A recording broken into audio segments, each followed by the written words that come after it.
So, how insane is it that we're the most progressed generation of our species that we have ever seen?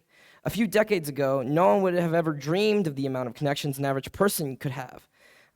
And now I can take out my phone and send a message to a person on the literal other side of the world. Or I could just have or else I can have three completely unconnected conversations with three different people at the same time. And that's not all. There we go. As I have discovered the incredible power of this other world that we've called the internet, I have found out how to store much more than conversation threads. Money, personal statistics, photos, all sorts of other things. It's honestly incredible.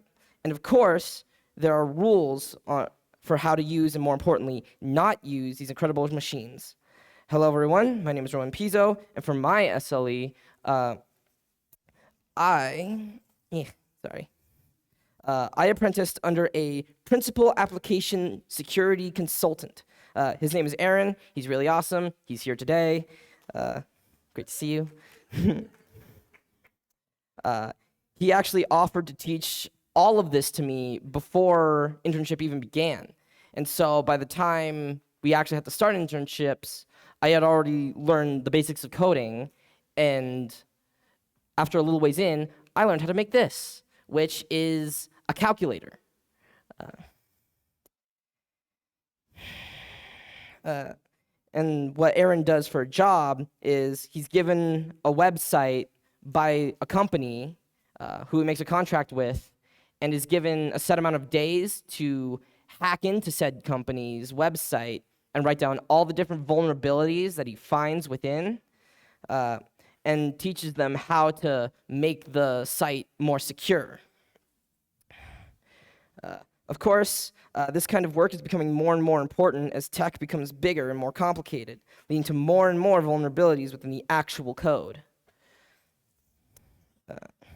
Humans are always trying to find ways to do things without repercussions. It's in our nature.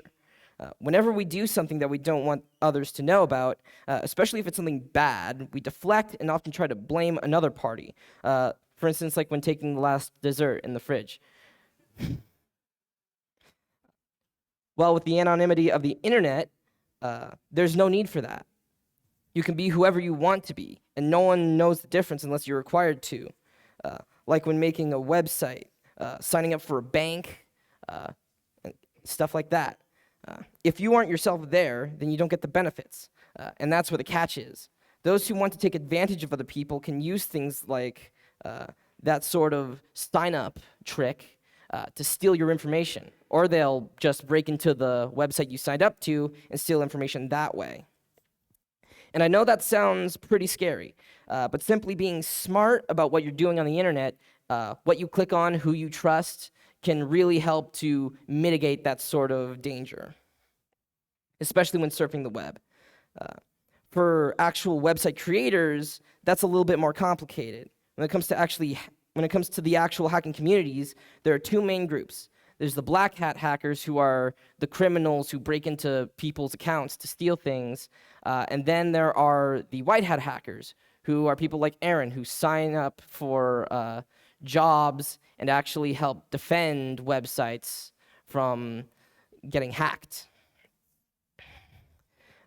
We're now at a bit of an arms race when it comes to cybersecurity. Criminal hackers are always finding new ways to break into important places and steal important things. And with that same information, we're able to protect such important things by knowing how criminals will get to it. Ad infinitum, until we somehow figure out how to destroy the idea of hacking things completely, which is probably impossible given how much we like to take things apart.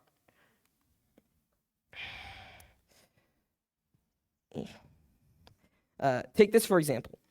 Back in 2017, the United States government said that more than 100 million people had gotten their personal information stolen by hackers from another country. Phone numbers, addresses, emails, all of it. A sad byproduct of our trek through innovation is that we've begun to weaponize our incredible creation and the limitations and errors within it to attack other people. Even the military has been asking for people who can do this sort of thing. especially well, even within their ads. As a 19-year-old, I've gotten a lot of ads to join the military, and about half of them were specifically cybersecurity work within the government. But that's kind of off topic. The point is, people who can work in cybersecurity are getting more and more important, especially those who can do it well. Those who can control what is arguably the biggest part of our lives today. Just like when it comes to most things in life, it's all about control. From the amount of food we eat, to the exercise we perform, to the things we look at and for on the internet. Being able to stop and think about what you're doing is always a good thing. Not many people really deserve to have their private information stolen, so learning how to keep yourself safe from others who could try to take your information is one of the best ways to keep yourself in control of what happens and who has that sort of private information. Thank you for listening to my SLED talk.